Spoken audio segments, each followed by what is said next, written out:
Age-wise, I have no idea. I have to do a little bit of research. Czechoslovakia existed after World War One, didn't it? I know it existed after World War Two.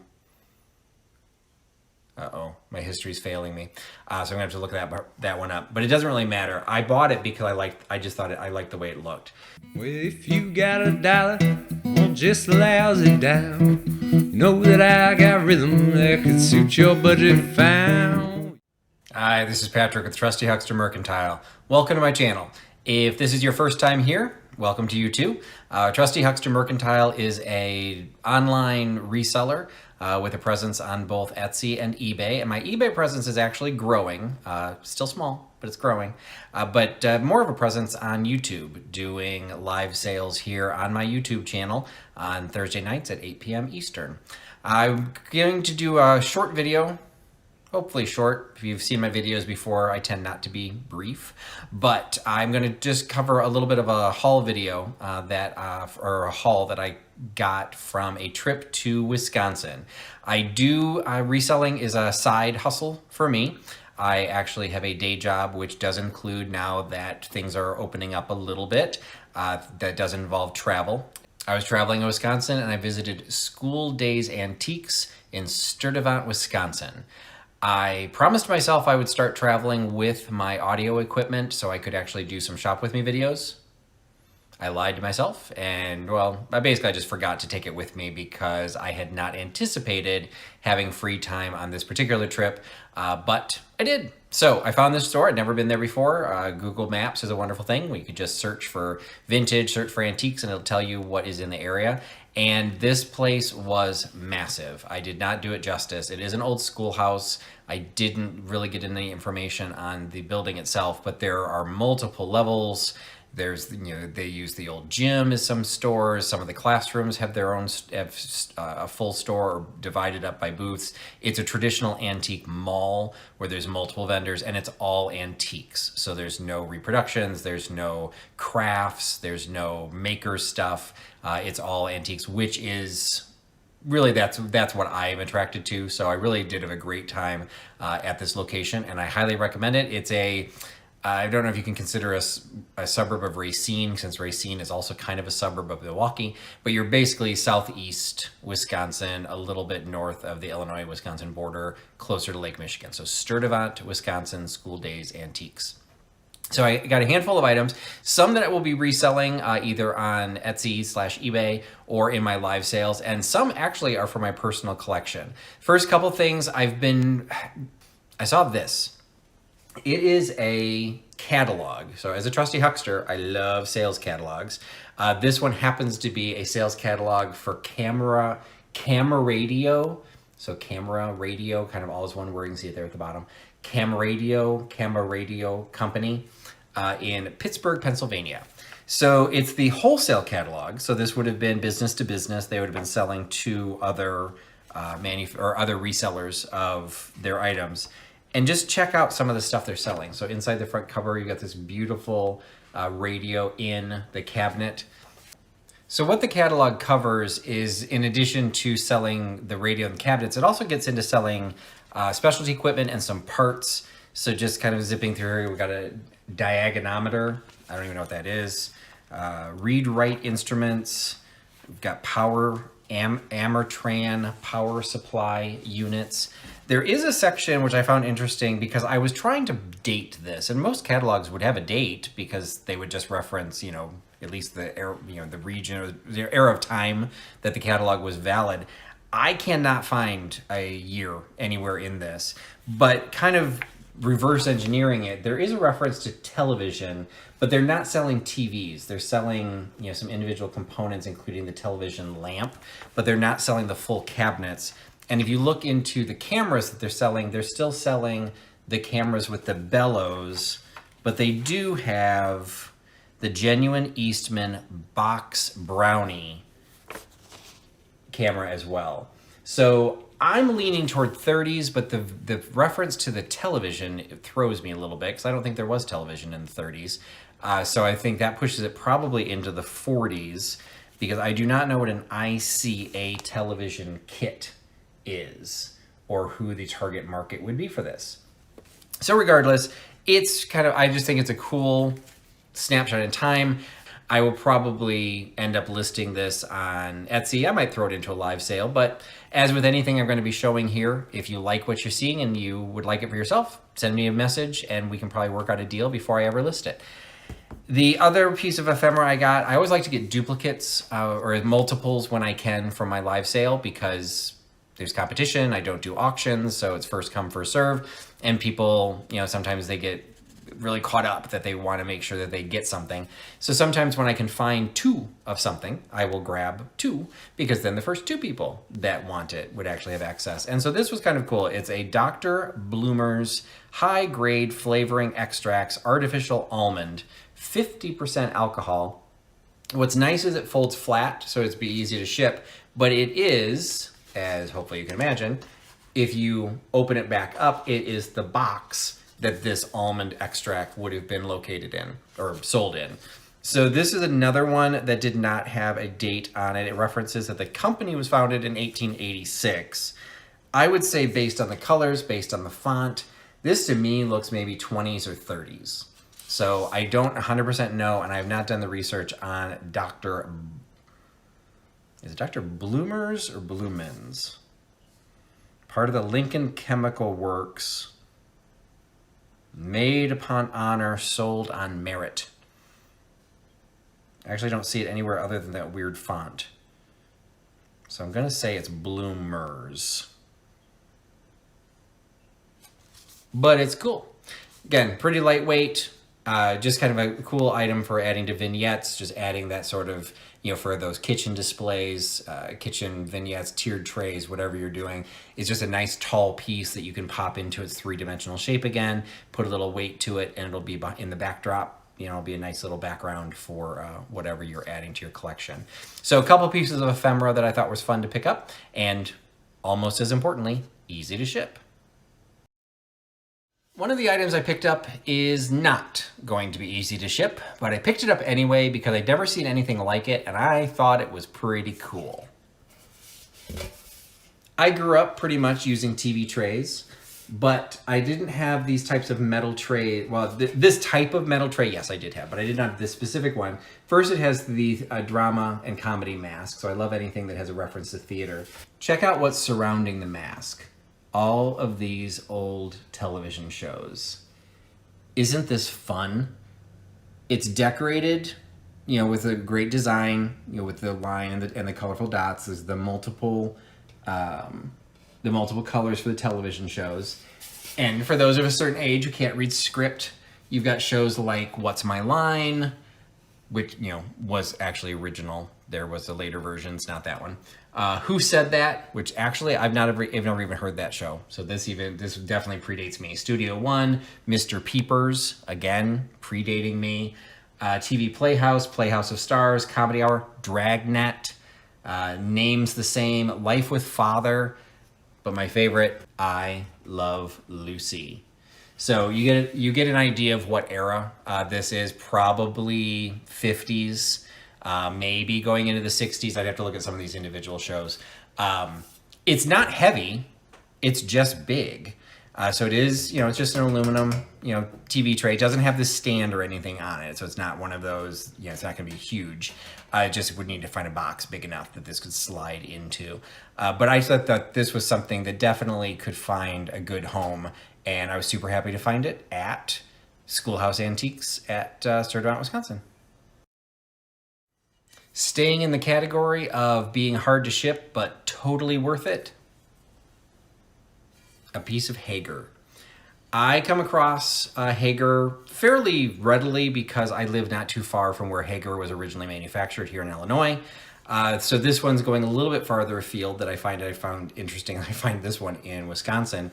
But I think one of the things that through just circumstantial evidence from what I find, what I'm finding locally a lot are the later pieces, and in some cases the more utilitarian pieces, the simpler vases, planters, still beautiful pieces, very well made, but not necessarily of huge decorative or aesthetic value, unlike this.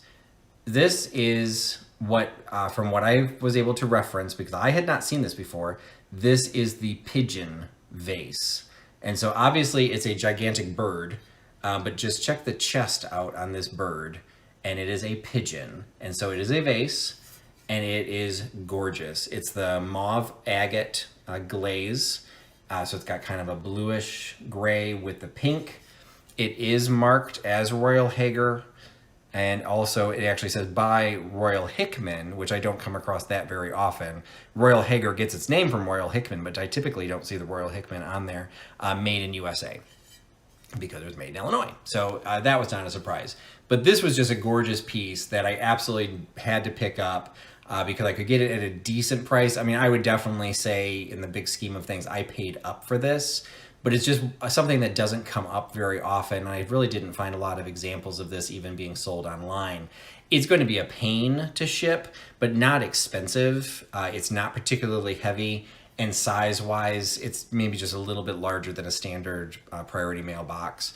So it's again, it may be a little bit more of a hassle to ship because we're going to want to package this so the wings do not get damaged, but absolutely worth it because this absolutely needs to go to a good home. So this beautiful piece of Haeger I'm super excited to have. And then another piece, which unfortunately I haven't been able to identify. I have not been able to identify this one. It is clearly well, I'm not going to say it's clearly. I would say it is clearly a squirrel.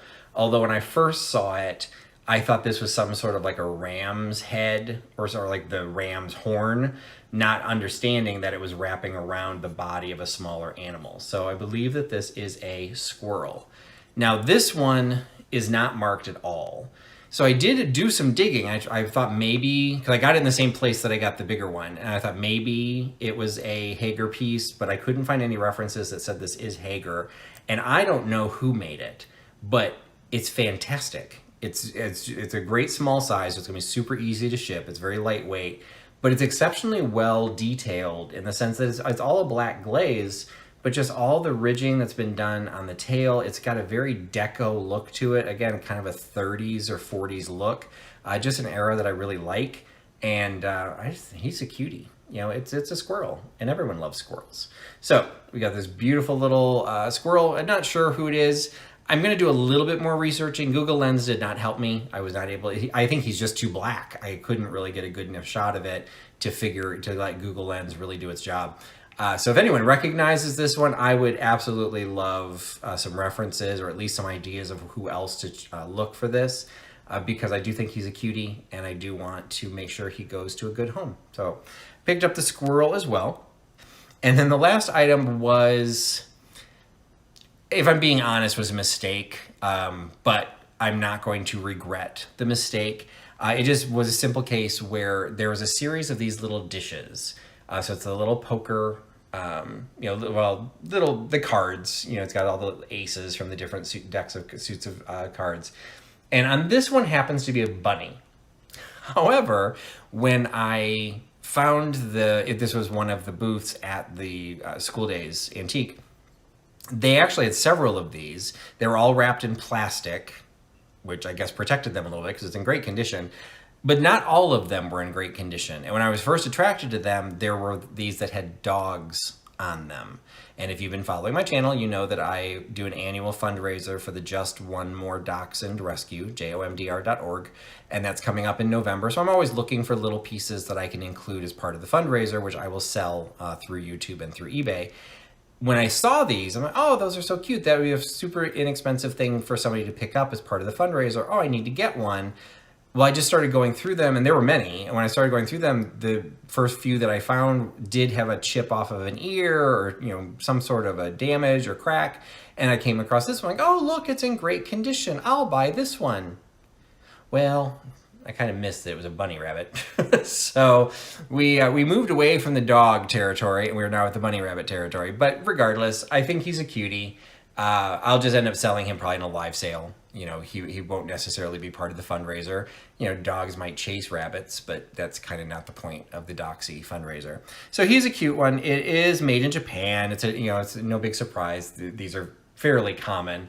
But he is a cutie. He just happens to be a bunny rabbit instead of a dog. And so he kind of falls into a different collecting category. Now, lest ye be concerned that the dogs are not going to be taken care of, no need to worry. I actually did find some other items at the mall that I did pick up, including this little cute dog figure, some sort of a terrier, maybe a Yorkie.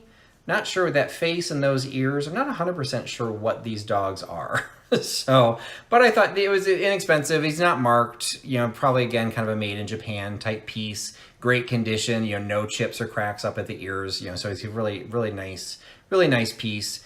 Cute, just as a standalone, but I do believe he is a specific breed and somebody will know what this is. So if you know, please tell me. And so things like that, I think will garner a little bit more money as we promote it, because yes, it's a Doxy fundraiser, but you don't have to just have a Dachshund in order to support it. All dog lovers came to the sale last year, so I always want to have things with different breeds. So this is something, if I can identify the breed and promote that we're going to have items of other breeds. Like I said, I know it's a terrier, I just don't know what kind. I think it will draw in some additional audience and make some money for the Doxies. So I found that. The other piece that I found, not 100% sure of the era. I'll show you kind of both. It was in this little box. It is a hair comb. So you've got poodles on the top, and the little. I'm assuming it says it's a hair styling comb. So I would think you would actually put it in, but maybe it's just to lift your hair. So when I first saw it, I thought maybe 50s. Cause I think isn't that when the poodle skirts, kind of was around, but the box has a zip code on it, and zip codes didn't kick in until 1963. So I think he might actually be from early 60s. But it's a pair of poodles, in actually absolutely great condition, and the box is in great condition too. It says Glamour Lift, the comb that glamorizes. So I guess they're looking at this as just something that helps you do your hair as opposed to actually, accent your hair. But, again, doesn't have to be Doxies. I think the poodles are always popular. And so something like this, and this also falls in the category that if you were to like something that I'm picking up for the fundraiser, no worries. If you want to buy it in advance, you can claim it. I will send it to you in advance and just set that money aside, and the fundraiser, the Doxies would still get it. But one of my favorite items that I picked up, because it's something that I personally collect, and it's one that I never had before, and there's a really big part of me that wants to keep it, but I don't think I will, because I picked this up for the fundraiser, so I want to be fair. But if you've seen some of my videos, a little bit of what I've talked about for my personal collections, I will probably be doing a show and tell with this collection with Katie on her Vintage and Vinyl channel, maybe in the next month or two. But I've started a collection of punch boards, and I'm going to show you the back first. So that's what this is. It is a punch board. So the idea behind this is you have a block of wood. This is the smallest one I own. Well, I own it for now, but it's the smallest one that I have ever purchased. Significantly smaller than all the other ones. And the way it is designed is, well, the idea behind a punch board is it's somewhat of a gambling device, and they all work a little bit differently. And so typically you're going to pay a certain amount of money to poke a hole. When you poke the hole, you poke through it, and a piece of paper will come out of the other side. And depending what's on the piece of paper, you will win something. You may not win anything. It's a part of the game that was eventually outlawed. But back in the day, they were completely legal. And what's unique about this one, first is its size. Second is you can see that it's not decorated in any way. It's just, you got from the back, you can see the punch board, but from the front, you just look like it's a block of wood. And that's because this would have been printed around the time that they were being cracked down, because it was always skimming the line of being legal, but it was always on the legal side. But if you didn't handle it the exact right way, you could get yourself into trouble. And so what they promoted in many cases, and I've seen ads for some of them, I've never had one of these, but where they sell it in a cigar box or a candy box, so that you'll have it if you're in a bar or you're in a store of some sort that used them and gave people chances in them, you could just close it up and make it look like, oh, this is just a candy box, nothing to see here. And somebody was trying to raid you, they wouldn't see it. Well, the same thing with this. This could just be sitting on the counter, and at first glance, it just looks like, a book or just something that's sitting there that has absolutely no significance. But the reason I got it for the fundraiser is because when you open it up, you actually see what the punch board is. So you have the punch board itself, so it's tiny, tiny, tiny punch board. But I picked it up for the fundraiser specifically because you've got the little guy, the little Sherlock, deer stalker hat with his magnifying glass and his hound dog. So again, not a doxy, but a little hound dog. So in this particular case, you would pay 5 cents in order to have a chance to punch the board. There are 100 holes on this. And then this one was you as the owner of the board, you would just write in what the prize was. So in this particular case, because there's only one square, I'm going to assume, based on the research I've done, is that if you find the number 100, so each of the slips of paper would have a number on them. If you find the number 100, you would receive whatever was written in there. So maybe it's a free cigar, a box of chocolates. It typically wasn't alcohol because this was also still prohibition and they were trying to keep things legal. This is, again, one of the smallest ones I had. It's a disguised one. I don't have any disguised ones, and I don't have any that have a dog. So like I said, this might stay in my collection, but if it does, I will give a very nice, generous donation to the fundraiser to make up for it. But for right now, I think he's pretty cool. And, I like hound dogs. Huck's a hound. So, I like the hound dogs. So thought that was cute. And that was definitely something that at this point going to be donated to the fundraiser, but you might see it in my collection at some point. You never know.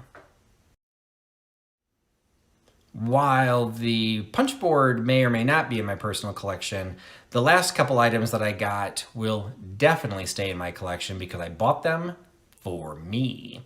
The first one I was so excited to get, and my excitement hit on 2 levels. One, I was excited to find it. So if you watched one of my videos, I did probably about a year ago, I did a series of videos of unboxing videos, pretty much at the beginning of COVID when we were all locked down. I was doing my shopping through eBay online. I was buying a bunch of things, and including I love this Hazel Atlas crisscross pattern. I absolutely love it. It's clear, so it goes in the dishwasher. It's a lovely thing.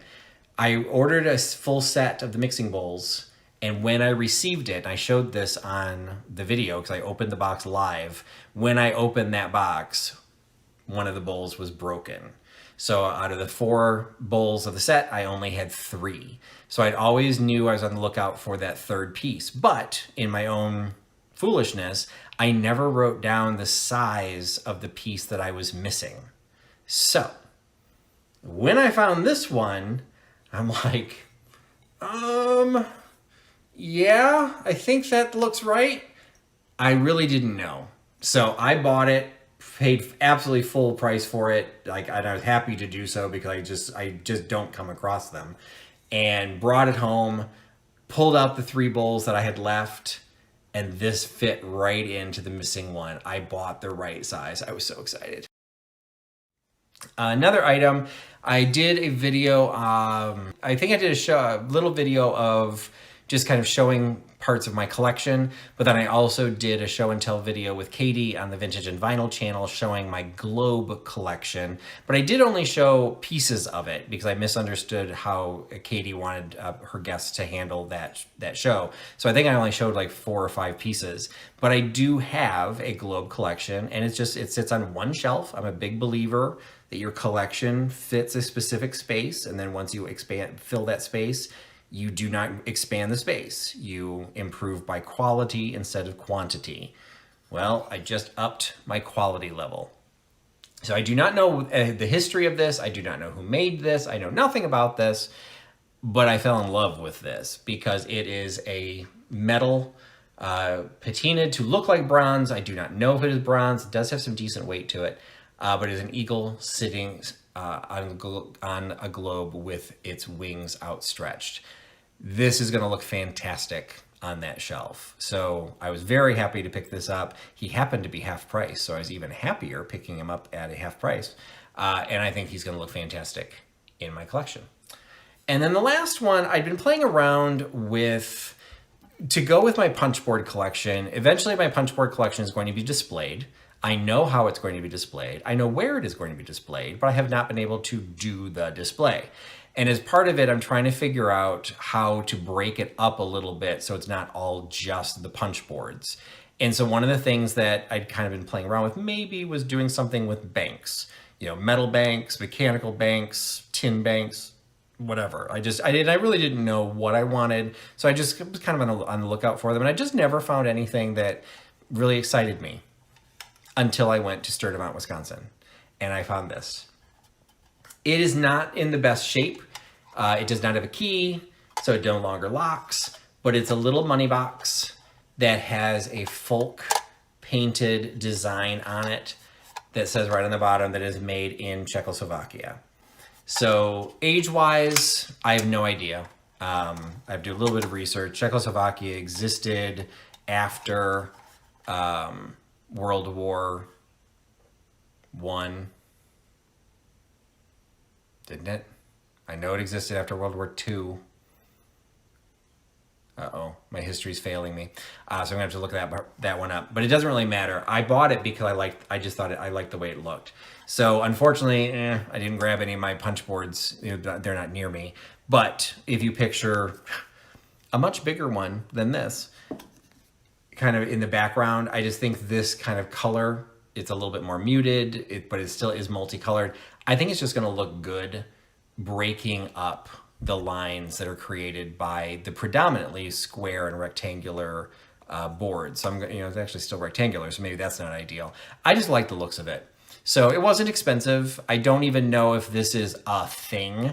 Am I going to be able to find others like this, or was this kind of a one-off thing? I haven't done any deep dives into eBay or Etsy to see if there's more like this.